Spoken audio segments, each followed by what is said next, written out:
শুভ সকাল বন্ধুরা, আমার আরও একটি নতুন ব্লগে তোমাদের সবাইকে স্বাগত জানাই। আশা করছি তোমরা যে যেখান থেকে আমার ভিডিওটা দেখছো তোমরা ভালো আছো, সুস্থ আছো। আমি মোটামুটি ভালো আছি। তবে হ্যাঁ, এখন মনটা একটু খারাপ। কেন জানো?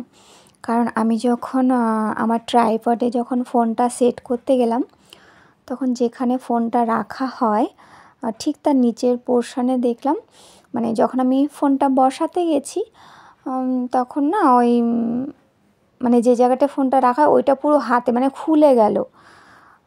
তো অনেক চেষ্টা করার পরে আমি মোটামুটিভাবে ফোনটাকে এখন সেট করে রেখেছি, কিন্তু মনে হয় যেন এই ট্রাইপডটা কাজ হবে না, জানো তো। আমি তো অতটা বুঝি না। যাই হোক, মিষ্টির বাবাকে একটু দেখাতে হবে।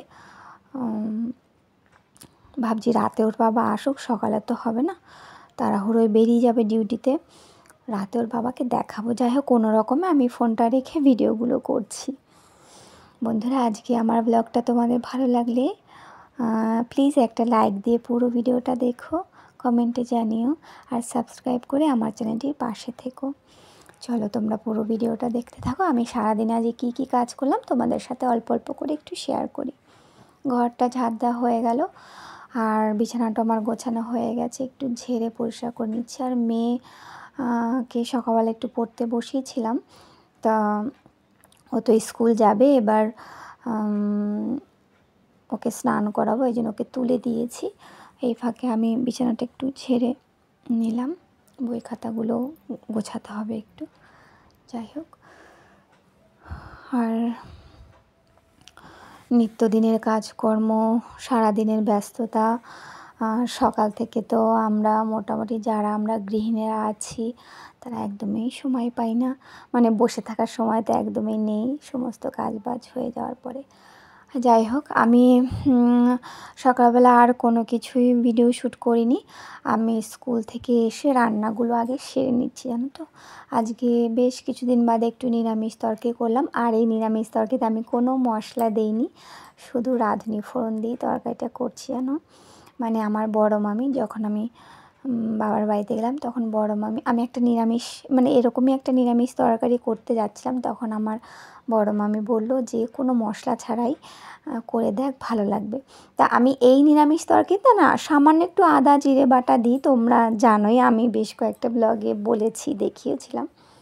কিন্তু যাই হোক, দেখলাম যে না, তরকারিটা খেতে ভালোই লাগে।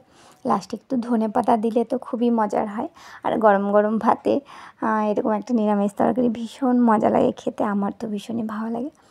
যাই হোক, নিরামিষ তরকারিটা হয়ে গেল। আর সকালবেলাতে তো তোমার ভাত আর টক ডাল, অনেক দিন বাদে একটু টক ডাল করে মিষ্টি বাবাকে ওই সবে দিয়ে দিয়েছি। আর এখন আমি একটু ডিম পোস্ত করব। কেন জানো? বাড়িতে না বোয়াল মাছ আছে। এবার তোমাদের কোনো একটা ব্লগে আমি বলেছিলাম যে বোয়াল মাছ ভেজে রান্না করাটা আমার জন্য অনেকটাই সমস্যা হয়ে দাঁড়ায়। তা ওই বোয়াল মাছটা মিষ্টি ঠাকুমা করে নেবে, আর আমি কী দিয়ে খাবো ঠিক করলাম। আর বোয়াল মাছটা আমি সেরকম ভালোবাসি না, জানো তো, কিন্তু আমার শ্বশুরবাড়িতে ভীষণ বোয়াল মাছ পছন্দ করে। তা আমি ভাবলাম কি আজকে একটু ডিম পোস্ত করি। ওই মানে একটু সর্ষে বাটা পোস্ত, আর আজকে ভাবছি একটু কাজু বাদাম দেবো। তবে অবশ্যই এটা আমি ইউটিউবে রান্না দেখে আমি এটা মানে শিখেছি, তাই তোমাদের সাথে একটু শেয়ার করি আর কি। যাই হোক, সব কিছু দিয়ে আমি কষিয়ে নিয়েছি, আর পরিমাণ মতন জল দিয়ে আমি একটা কাঁচা লঙ্কা ভেঙে দুভাগ করে দিয়েছি, হয়ে যাবে। হ্যাঁ, আর সকালবেলাতে না আমি মিষ্টির বাবাকে টক ডালের সাথে দিয়েছিলাম কাঁকরোল ভাজা, আর একটা কিছু দিতে যাচ্ছিলাম কিন্তু সময় হয়ে ওঠেনি, পারিনি দিতে। সেটা হলো আলু দিয়ে আর উচ্ছে দিয়ে ভাজা করেছি। দাঁড়াও তোমাদের একটু ভাবে দেখাচ্ছি।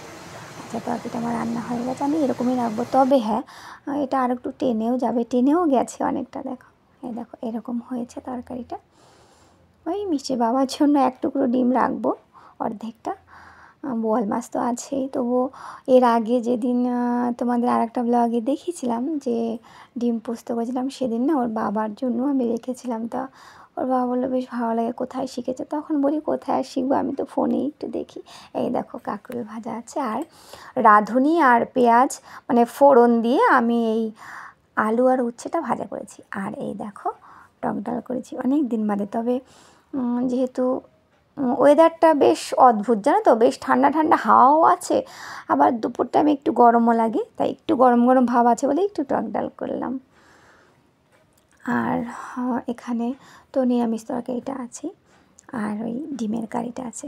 যাই হোক রান্নাবান্না তাড়াতাড়ি হয়ে গেল। এখন আমি সমস্ত ঘর মুছে রান্নাঘর টোটালটা পরিষ্কার করে আমি স্নান করতে চলে যাব। এইটুকুই রান্না, আর বোয়াল মাছটা তো ঠাকুমা পরে করে নেবে। যাই হোক আমি তবে হ্যাঁ জানো তো, ওই সকালের দিকে যে বললাম, শুরুতেই যে বললাম যে ট্রাইপডটা সমস্যা করলো, সত্যিই তাই। এখন আমি ফোনটা জানো কিসে রেখেছি, ওই জায়গাটা রেখে কোনো রকমে, মানে তাও অনেকটা সাবধানে রেখেছি। মানে মিষ্টির বাবা বেশ মানে প্রায় 1 মাস হয়ে গেছে সুন্দর একটা ফোন রাখার একটা স্ট্যান্ড এনেছে। সেই স্ট্যান্ডে কোনো রকমে আমি মানে হঠাৎ করে এটা মাথায় এলো জানো তো, যে দেখি তো এটা হয় কি না, চট করে আমার মাথায় এসে, তাই ওইটাতে বসিয়ে রেখেছি আমি ফোনটা। আর ভিতরের ঘরগুলো সব মুছে নিয়ে এসেছি। দেখি এভাবে কতটা পারি ভিডিওটা করতে। তবে একটা ট্রাইপড অর্ডার দিতে হবে মনে হয়। আমি অনলাইন থেকেই নিয়েছিলাম, তবু ট্রাইপডটার বয়স বেশ কয়েক বছর হয়ে গেল জানো তো। মানে আমি ইউটিউব চ্যানেল যখন খুলেছিলাম তখনই ট্রাইপডটা আমি ফ্লিপকার্ট থেকেই নিয়েছিলাম। যাই হোক দেখি আবার একটা নিতেই হবে, না হলে কাজ করার সমস্যা হয়ে দাঁড়াবে।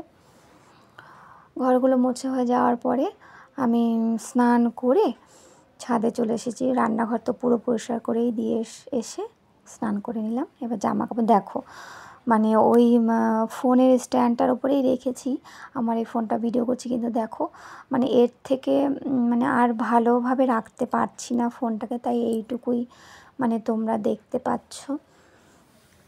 তবে আমার খুব খারাপ লাগছে, মানে বুঝতেই পারিনি জানো তো যে ট্রাইপডটা সকালবেলায় ওরকম ফোনটা সেট করতে গিয়ে ভেঙে যাবে, একদম বুঝতে পারিনি। তবে অনেক দিন ধরেই একটু সমস্যা হচ্ছিল, কিন্তু এতটা যে সমস্যা হবে সেটা বুঝতে পারিনি আগে থেকেই। যাই হোক বালিশের কভার মানে সকালে যে বেড কভারটা দেখলে ওটা রাতে আমি চেঞ্জ করেছিলাম। বালিশের কভার কটা ধুয়ে দিয়েছি, চাদরটা তোলা আছে, জামাকাপড়গুলো মেলা হয়ে গেছে সবগুলোই। আর দেখো আকাশের কী অবস্থা দেখেছো, বেশ একটা মেঘ করেছে, মনে হয় যেন বৃষ্টি আসবে।